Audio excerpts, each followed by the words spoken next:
WWE is currently setting up the card for the Crown Jewel pay-per-view on October 21, but it also has Survivor Series to think about next month. The past week has seen management announce the King of the Ring and Queen's Crown tournaments that will culminate with the finals at Crown Jewel.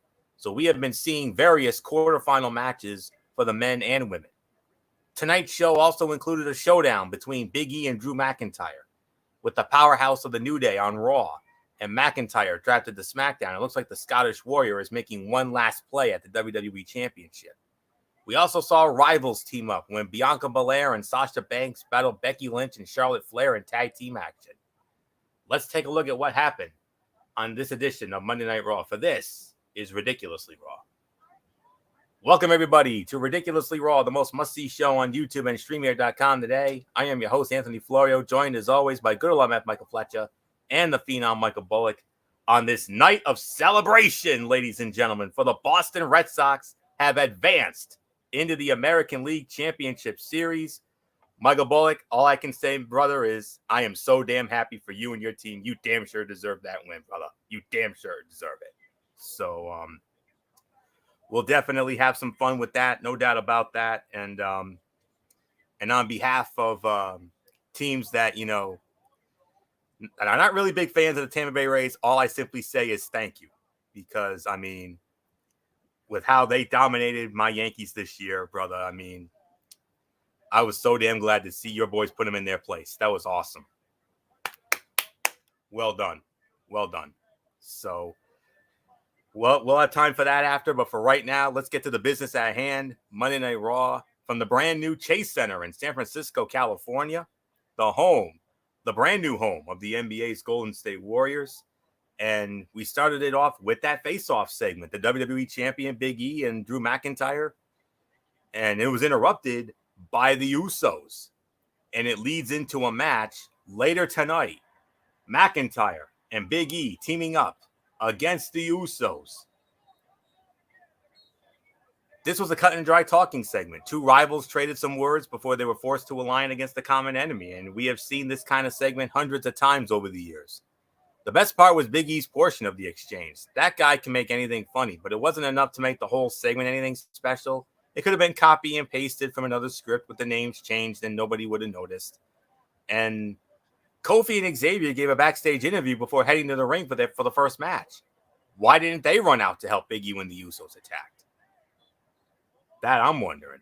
But, you know, but fine segment for what it was. But MF, oh boy, we ended up getting a big payoff here. I mean, Big E and Drew McIntyre against the Usos. This is definitely setting up for something with Roman come Survivor Series. Yeah, definitely without no doubt about it. First off, Big E is the WWE champion, representing Monday Night Raw. And then, of course, you got Drew McIntyre, who's literally on his way to SmackDown. So, yeah, you can definitely say that there has to be some paw prints, or there's definitely some prints of the Tribal Chief coming in eventually down the line. Whenever you get the Usos at first, you gotta feel like Roman's probably not that far behind. So, yeah, no doubt about it. We'll have to wait and see how it plays out. But solid segment just to start Monday Night Raw. Michael Bullock, I'll give it to you.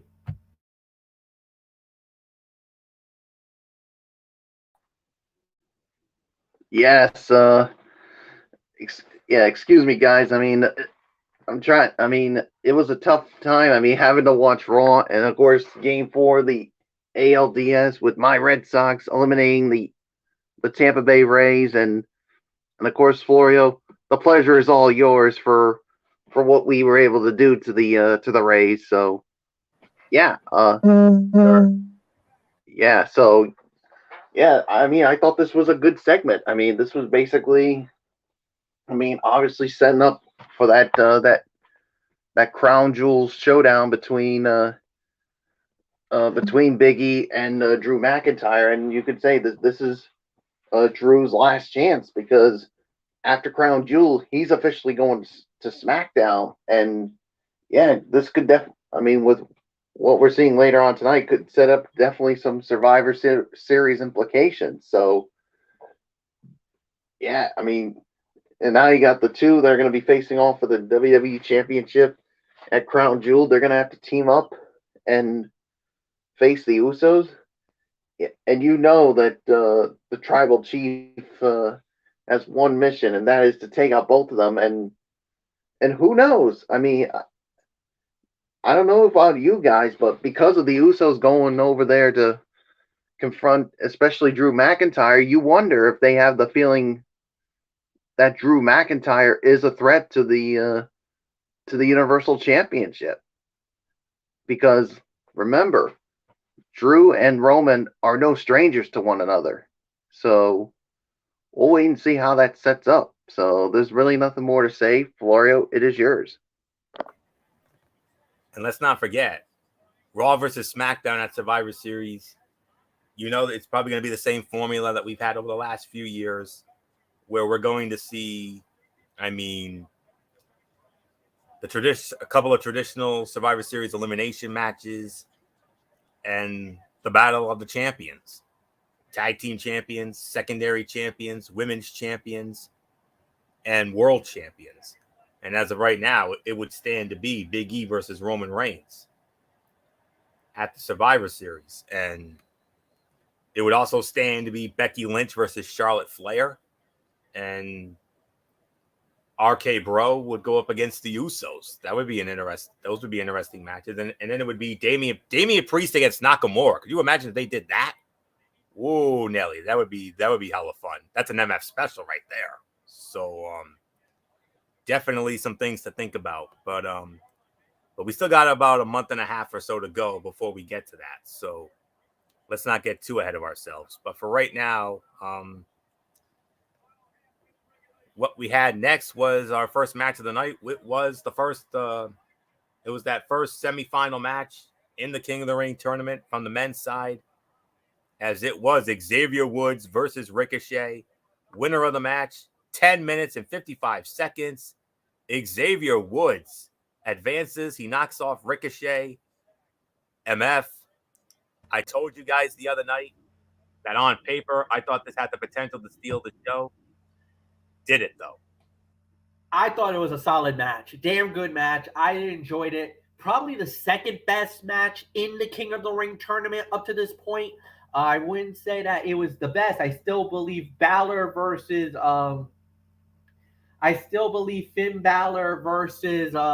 Cesaro was better, but this was solid. This was easily, for me, 3 stars. I thought the body of work was amazing. The action was hot and heavy. Look, Ricochet had it in certain moments of the match, but he went to the well one too many times, trying to do, the tope suicida. He tried, he did, the tope con hero, tope suicida, tried to do it a third time. He gets sidestepped the third time. He went to the well one too many times with the aerial acrobats, and it actually cost him this time around. This is one of those times where, as good as you were, that kind of blew up in his face. So that was the letdown there. They definitely had a shot. Ricochet had a shot to win this. But like I said, he got too greedy at the end, and it cost him the match. So I got nothing more to say. Michael Bullock, I'll give it to you. Yeah, three and a quarter is my rating on this match. I mean, this was definitely a very good, solid match, and yeah, kudos to both men for putting on a match that I definitely enjoyed. Yeah, and like you said, Ricochet, I mean, he went to the well one too many times, and it ended up costing him. So, yeah, so now it's on to the next round for Xavier Woods. So, Florio, it's yours. And we'll find out who he will meet in the semifinal match that will take place next Monday night from the Golden One Center in Sacramento. We'll have to wait and see. So, would it be Jinder Mahal, or would it be his own tag team partner, Kofi Kingston? Definitely something to think about once again. So, all right. Oh, that's right, me. Sorry, just so excited. I mean, They're not my team, but damn it to hell, I'm just so happy for Bullock, man. I mean, that's awesome. But anyways, forgive me if I'm a little off this evening. But anyways, I agree. But I'm going to go a little high, just a smidgen higher on the rating for me. I'm going to give it about 3.25 to 3.5 stars. This match allowed both men to show off some of the skills they don't always get to use, and that allowed them to put on a fantastic show. The length of the bout was fine, but with a few more minutes, they would have had the match of the week without question, let alone fight of the night. Some of the spots they did were performed with incredible precision. This is Xavier Woods' first step toward achieving his destiny to become the king of the ring. If he doesn't win the whole tournament, then what are we even doing here? So, something to think about. That's the theme of the night. So, and of course, what is this show without cutouts? And unfortunately, there's going to be quite a few of them this evening. Mustafa Ali and Mansoor against Cedric Alexander and Shelton Benjamin. On paper, that's actually a great match because those four guys can go. But the match ends in only 1 minute and 20 seconds. And that was Cedric Alexander and Shelton Benjamin winning the match.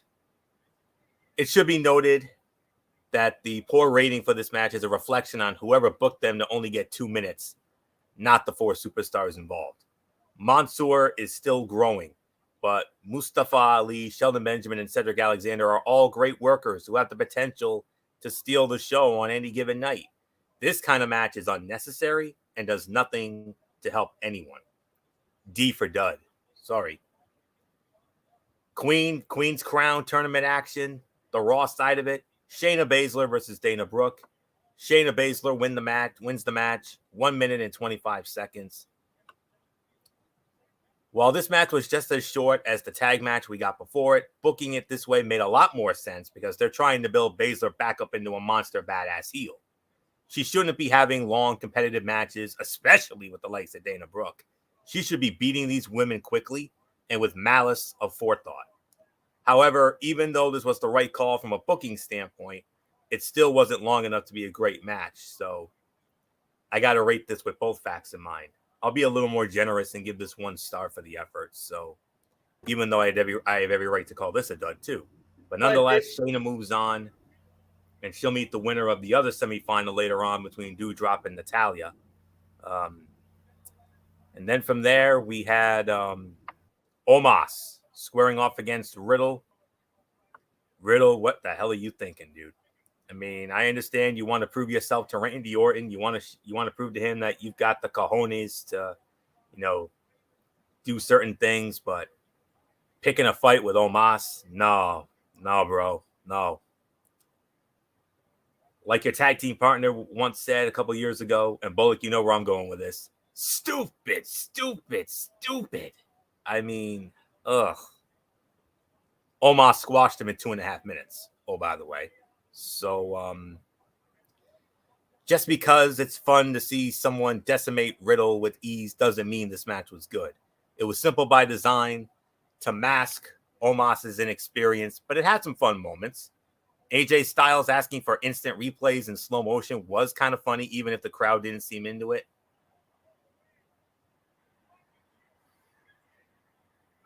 Orton allowing his partner to be destroyed before finally showing up tracks with his character. At least WWE had Omos win clean. He should continue to be positioned as a monster until he can have longer matches. So, really all there is to say here.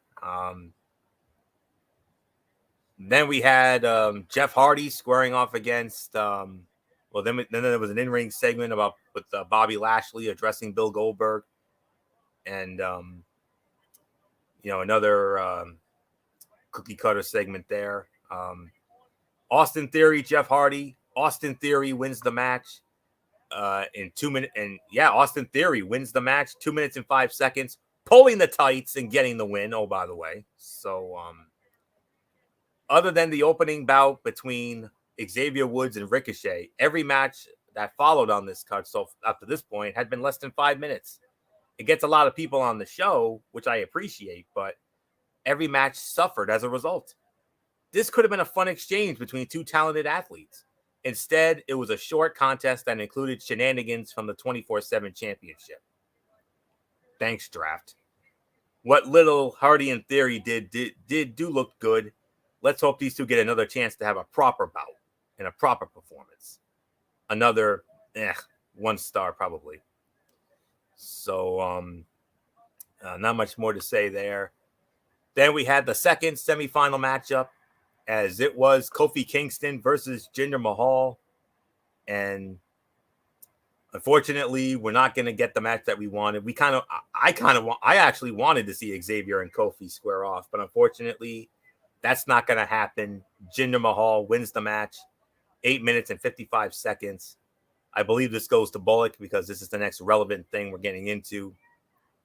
Bullock, of course, they avoided going with the only intriguing potential matchup in this entire King of the Ring tournament. Why even tease people with Kofi and Xavier if they didn't intend to deliver it, for goodness sakes?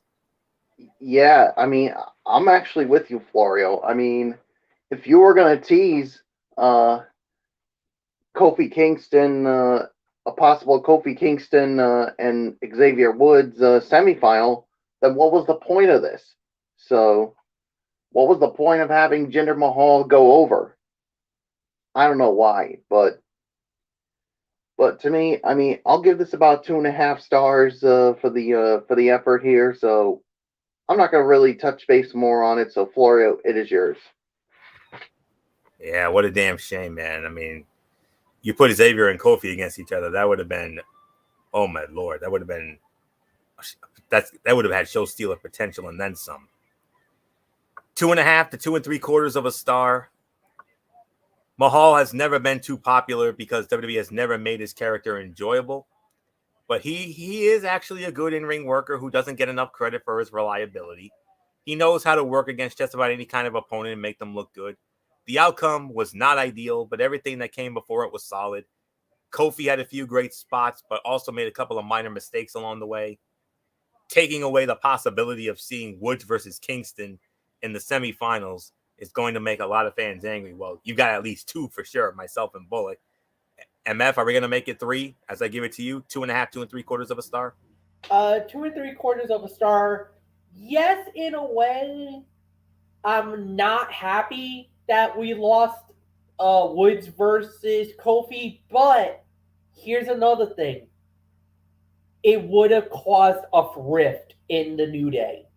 And I think that's why WWE pulled the trigger on this way. Because they did not want to jump the shark on that one. They did not want to start the rumors of Kofi and Woods breaking up.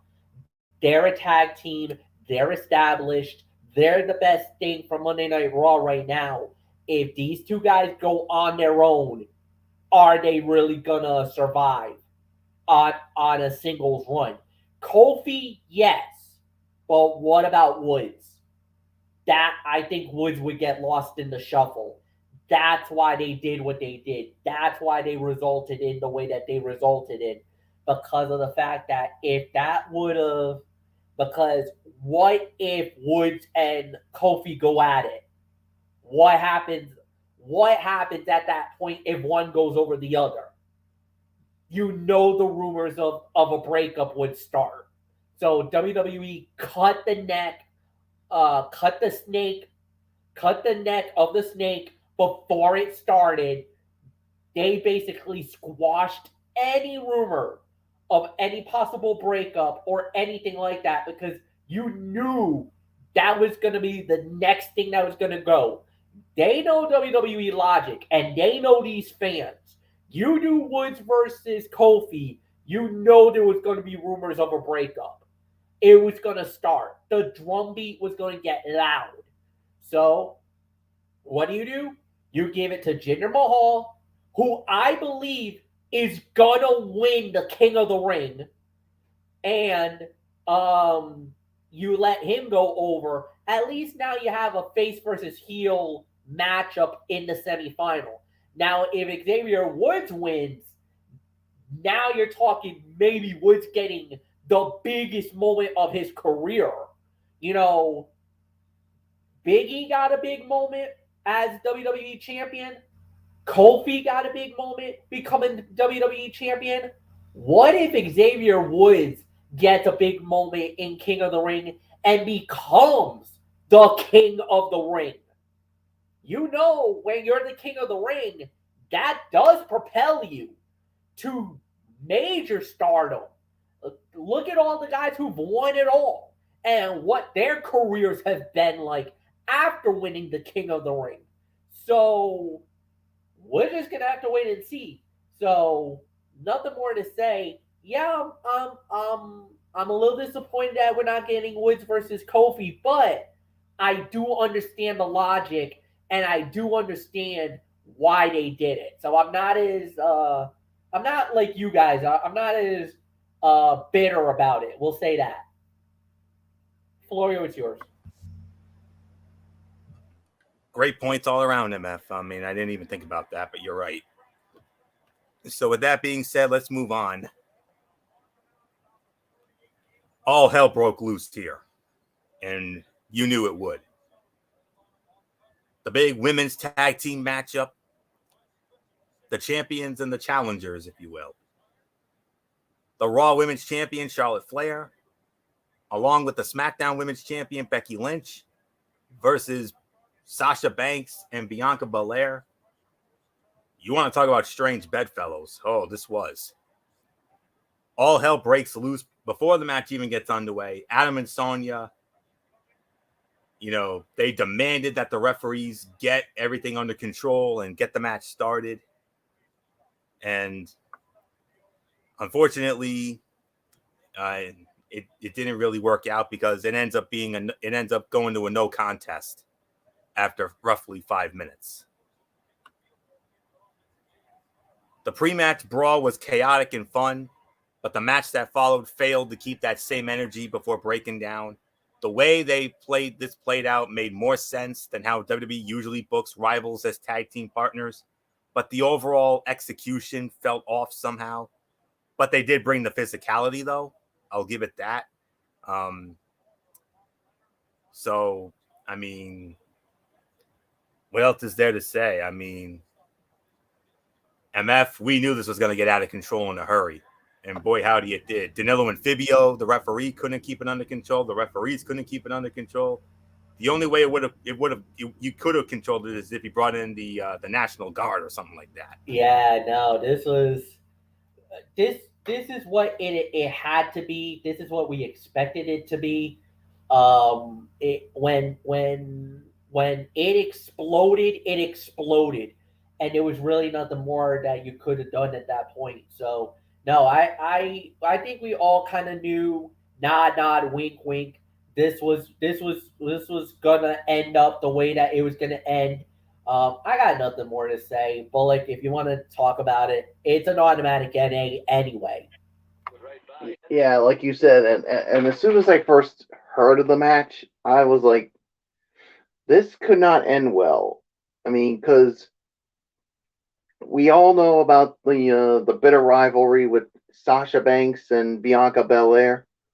We certainly as hell know about the history of Charlotte Flair and Becky Lynch. I mean these two literally they just can't stand each other. I mean, there's so much hatred between these two. It's almost like saying, you know what? I'll say it like this.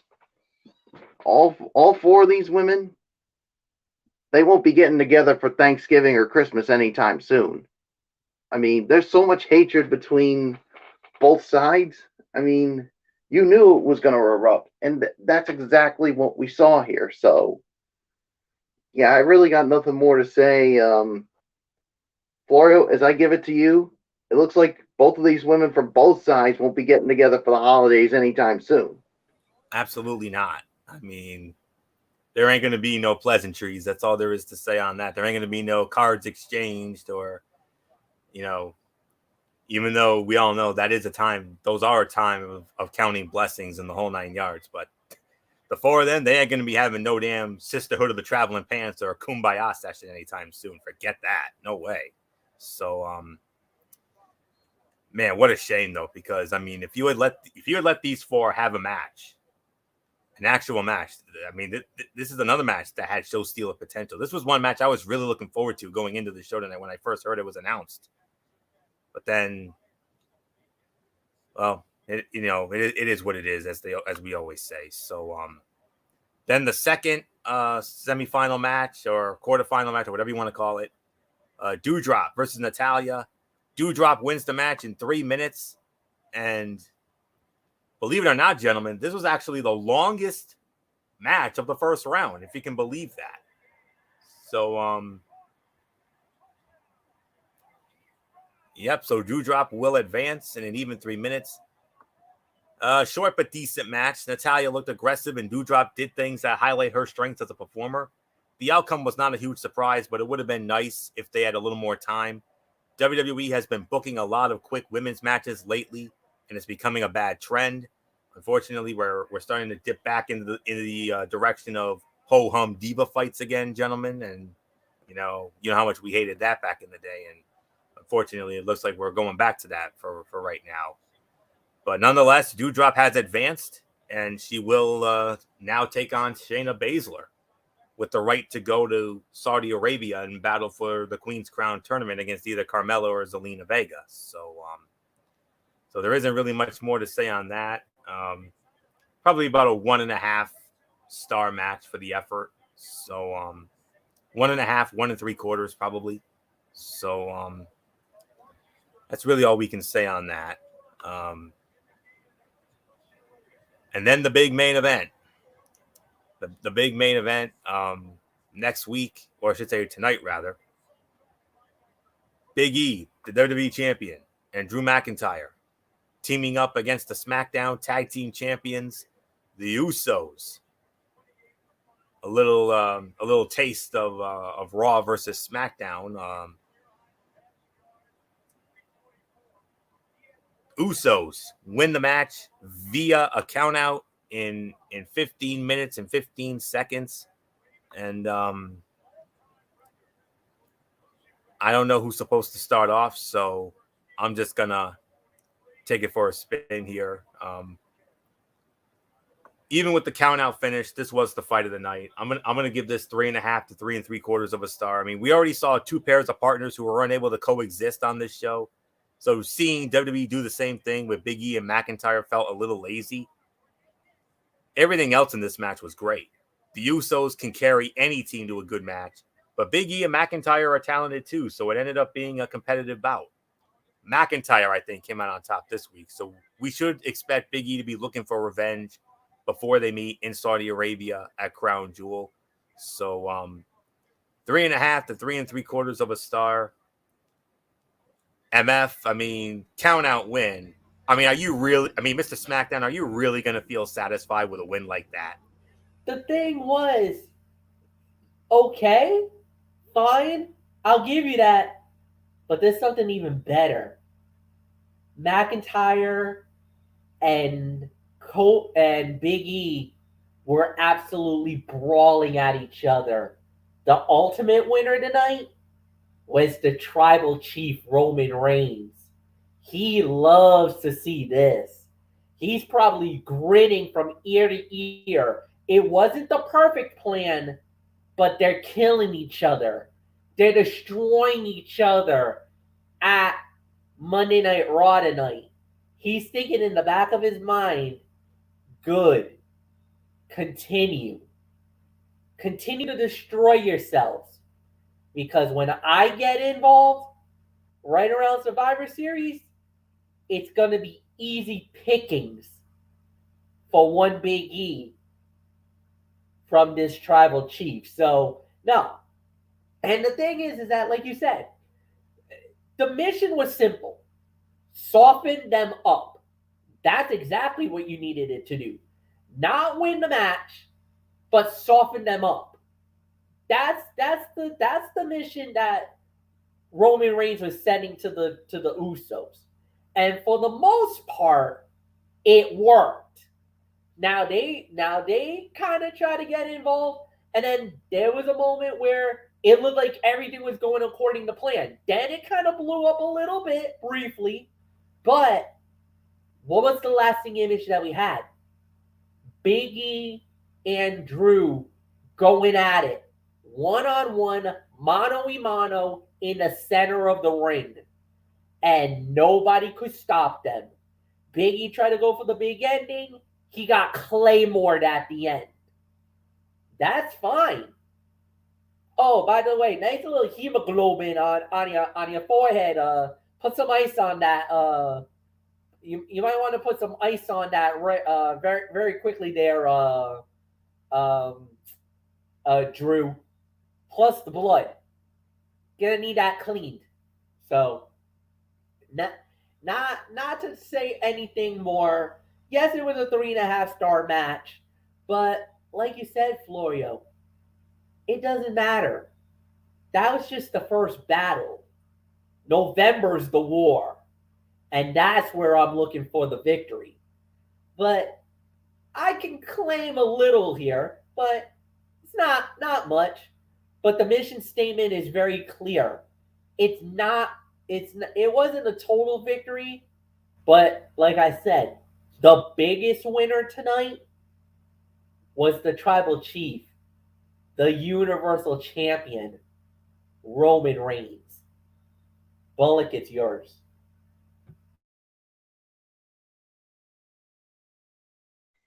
Yeah, like you said, I mean, it's a 3.5 star match, but yeah, the real winner from this whole thing was the tribal chief Roman Reigns because he knows Survivor Series is right around the corner, and he wants one of the Usos to cause some rift and have the two beat the holy hell out of each other, not only tonight but going to their WWE title match at Crown Jewel, so that way, come Survivor Series, one of these guys will be right for the picking.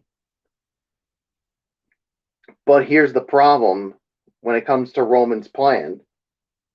You know it's going to backfire eventually. I mean, because there's a certain someone that could, and I know you guys are going to agree with me on this one. There's a certain Scottish warrior that could possibly end the reign of the tribal chief. Possibly. No, he is going to end the reign. I 100% believe that. Yeah, exactly. So Roman can smile at his plan now, but at some point down the line, it could blow up in his face if Drew McIntyre has something to say about that.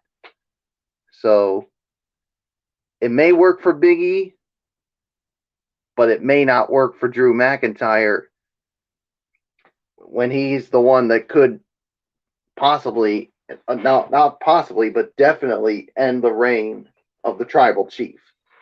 So there's really nothing more to say. Florio, it's yours. And before we get into the overall review, I got the perfect day and the perfect time to do it.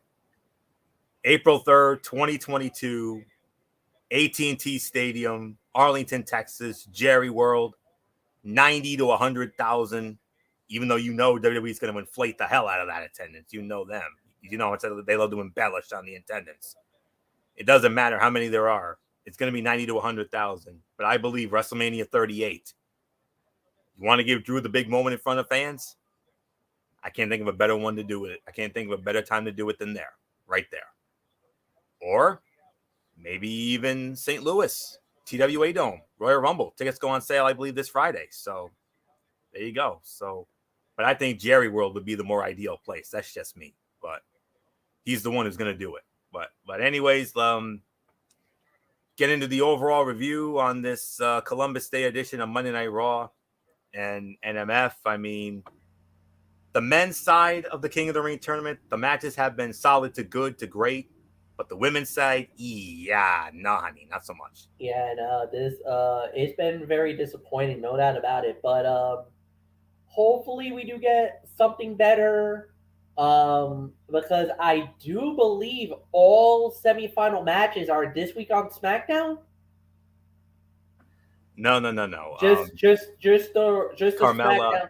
Yeah, Carmella and Zelina is going to be Friday night on SmackDown in Ontario, California, and then next Monday in Sacramento at the Golden One, it will be Doudrop and Shayna Baszler. No, by the way, MF, you got a longer than expected SmackDown. They announced it's going to be a 2.5 hour show.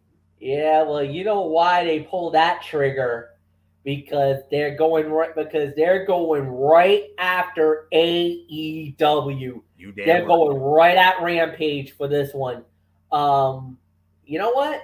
I don't mind it. 2.5 hours. I actually don't mind it because of the fact that they're talking about a super side show. Okay, cool. But here's the thing. You got to bring it now.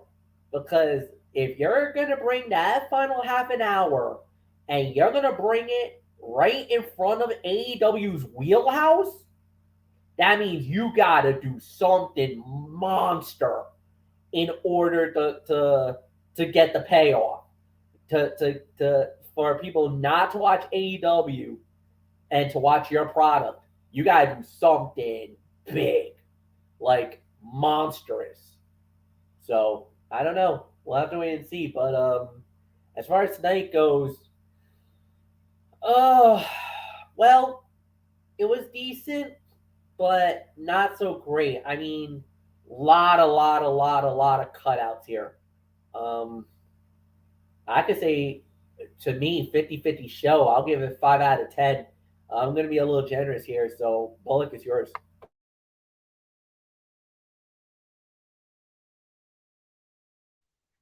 Yeah, yeah, a lot of cutouts. I mean, you had 3 good matches, but the cutouts really dominated this. So I'm gonna give this 4.5 to 5. And there's something I want to address, and that's the Queen's Crown tournament. I mean, what is the point of this tournament? Really? I mean, all these matches that you had up to this point was only close to like just over 3 minutes. I mean, you wanted to. I mean, what is the point of this tournament? Really, really? I mean, you had no big names in this. I mean, yes, you had Shayna Baszler, but Carmella, Selena Vega, um, yeah, very, very disappointing. And to me, this Queen's Crown tournament had no business being part of the Raw or SmackDown for that matter. It's a complete waste of time. It's a freaking joke. And yeah, yeah, way to go, Vinnie Mac.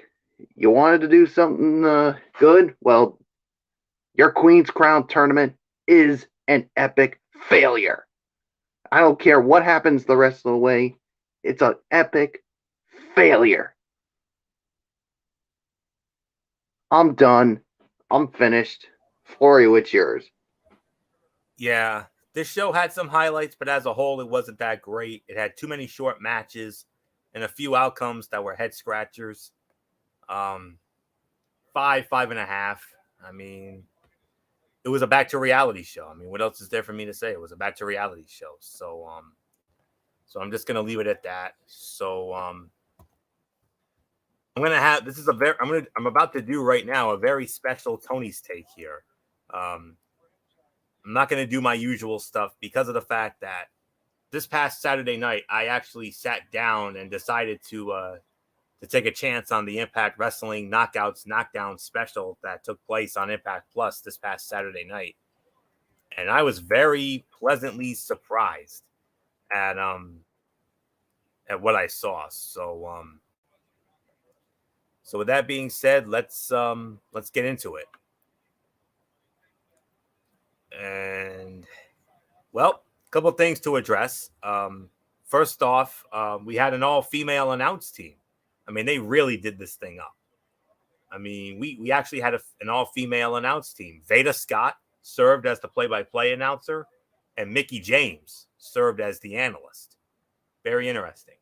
And we also had women referees, which we usually don't get. We usually have male referees all the time, but at the end, and then from there, we also had a female ring announcer. Usually, that ring announcer is also a man, and that's the legendary David Penzer, who we all know from back in the day in WCW Monday Night Show in the early days of Impact Wrestling when it was NWA TNA and all that. From formerly of Lucha Underground, the wife of Brian Cage and one of Good Old MF Michael Fletcher's all-time personal favorites, Melissa Santos. Melissa Santos was the guest ring announcer for this show. So, so with all that being said, let's dive on in and get into this. And wait till you hear some of the things that went down on this show. And I'm talking to you, Bullock. Wait till you hear what happened on this show. All right, so here we go. It was a 10-match card, and of course we had the big tournament, the Knockouts Knockdown tournament, where the winner would earn a future Knockouts championship match.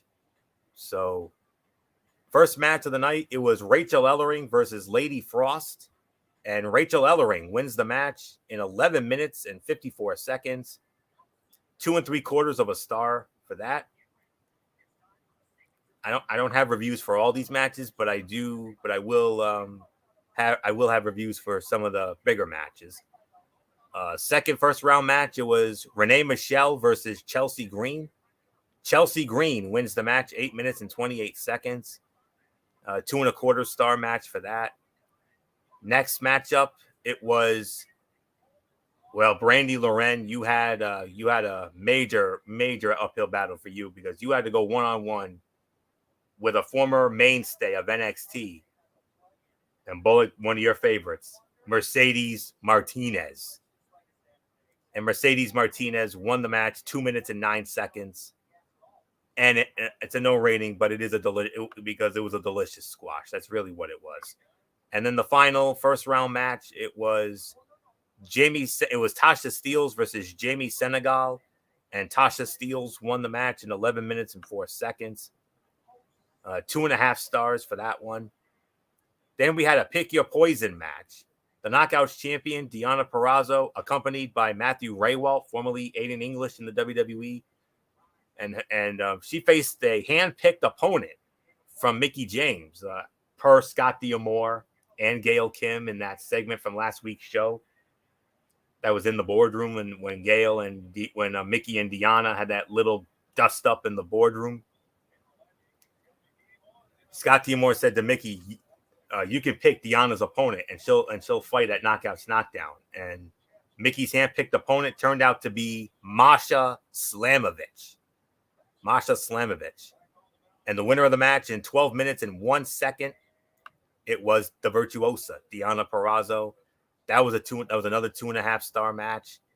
Then the semifinals of the Knockouts Knockdown tournament. First match, it was Mercedes Martinez versus Rachel Ellering. Winner of the match in 12.5 minutes, Mercedes Martinez. I can make an argument for fight of the night on this one. This was a 3.5 star match. And then the other semifinal, Tasha Steelz versus Chelsea Green. And Tasha Steelz wins the match, 12 minutes and 23 seconds. That was a 3-star match. And then after that, and now here come the surprises. We had a special in-ring segment. Christy Hemme.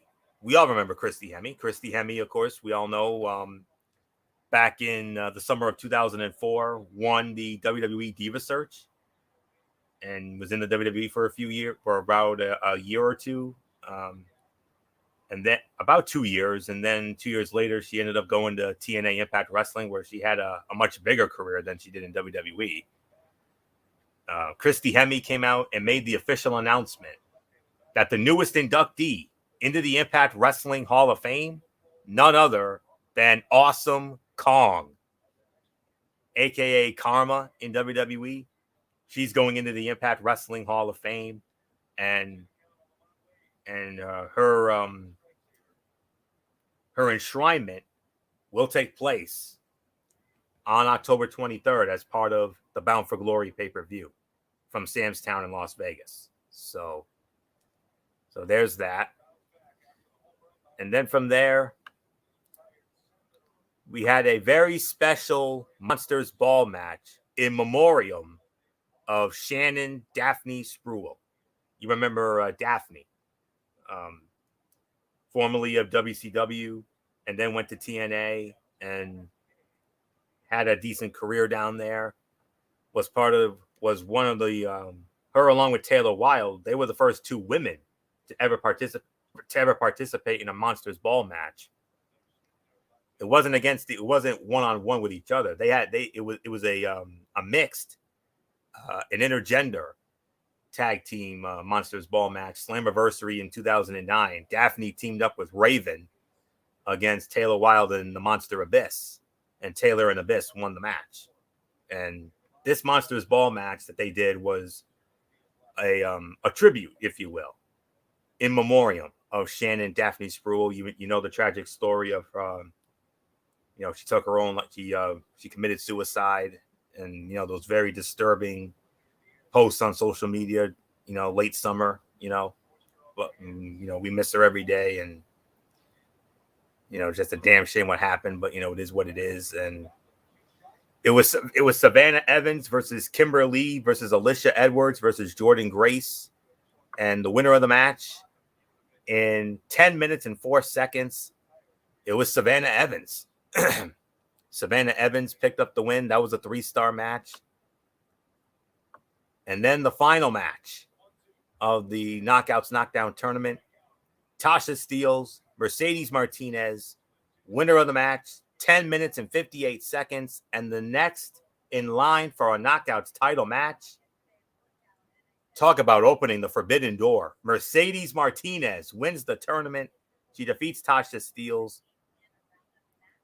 3-star match, absolutely the right winner for this tournament. And whoever is the Knockouts champion, whether it's Deonna Purrazzo or Mickie James, after Bound for Glory, has a hell of a challenger to contend with. And Mercedes embraced was awarded the trophy by none other than another Hall of Famer, Gail Kim. So special moment indeed. And then the main event of the evening for the Knockouts Tag Team Championship. The champions, Jessica Havoc and Rosemary of Decay, along with their men, Black Taurus and Crazy Steve, they went up against the Influence, Madison Rayne and Tennille Dashwood, accompanied by Caleb with a K.